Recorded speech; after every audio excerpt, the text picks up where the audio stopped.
নোয়াখালীতে বজরা ভূমি অফিসের ঘুষ বাণিজ্যের অভিযোগ উঠেছে ভূমি কর্মকর্তার বিরুদ্ধে। নোয়াখালী থেকে সালাউদ্দিন সোহানের তথ্যচিত্রে দেখুন বিস্তারিত। নোয়াখালী সোয়াইমুড়ি ৭ নং বজরা ইউনিয়ন ভূমি কর্মকর্তা কফিল উদ্দিনের বিরুদ্ধে প্রতারণা অভিযোগ পাওয়া গেছে। দীর্ঘদিন থেকে কর্মকর্তা থাকা অবস্থায় ইউনিয়নের বিভিন্ন সাধারণ মানুষের সাথে দিনের পর দিন প্রতারণা করে যাচ্ছে বলে জানা গেছে। জমা করে খারিজের নাম ভাঙিয়ে হাতিয়ে নিচ্ছে লক্ষ লক্ষ টাকা। এ বিষয়ে দেখার যেন কেউ নেই, তাই স্থানীয় জনগণ প্রশাসনের দৃষ্টি আকর্ষণ করছে। এই বিষয়টি সরজমিনে গিয়ে দেখা যায় অসহায় মানুষগুলোকে এই কফিল উদ্দিনের হাতে থেকে রক্ষা করার জন্য মানুষ আকুতি মিনতি করছেন।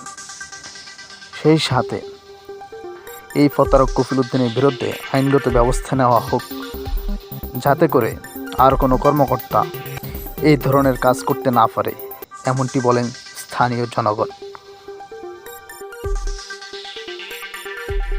আজ ৮ মাস আমি ভূমির অফিসে আসছি জমা খারিজ করতে। ছোট সাহেব আমার থেকে টাকা আর কাগজ নিয়েছে। এখন আমি আইছি ৮ মাসের মধ্যে আমার কাগজও ঠিক করে করি। ছোট সাহেব মানে কি আপনার কফিল উদ্দিন? আচ্ছা, কত টাকা দিচ্ছেন ওনাকে? ৭,০০০। আচ্ছা, কিসের জন্য দিচ্ছেন?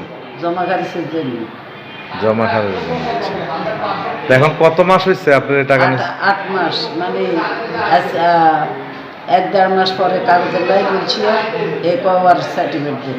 ওয়ারিশ সার্টিফিকেট আমি দিছি বন্যার রূপে। এখন এ পর্যন্ত কোনো খোঁজ খবর নেই। আমার কাগজও দেয় না, টাকা। ওনাকে আপনি ফোন দিচ্ছেন? ওনারে আয় বললে দিমু। ফোন করছেন নাকি? করছি, আজকেও আসতে বার ফোন করছি। ফোন ধরছে না, একবারও জানে না। আচ্ছা, আর এখানে কতবার আসছেন? এখানে তো তার ভিতরে ২ আর ৩ বার আইন হয়েছে। একদিন ফাইলে আর দিন ফাইলে এই অবস্থা দিমু কই কাটি চলে যায়। আচ্ছা, ওনাকে কতবার পাইছেন ভূমি অফিসে এসে?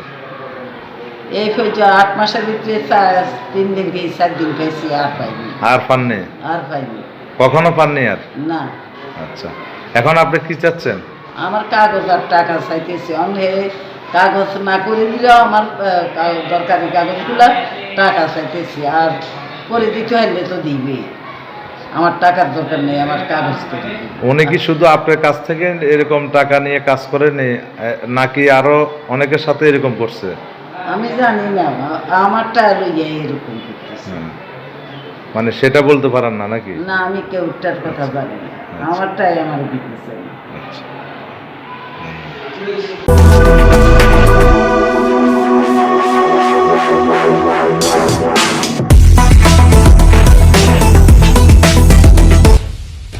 স্বাগতম সংবাদ।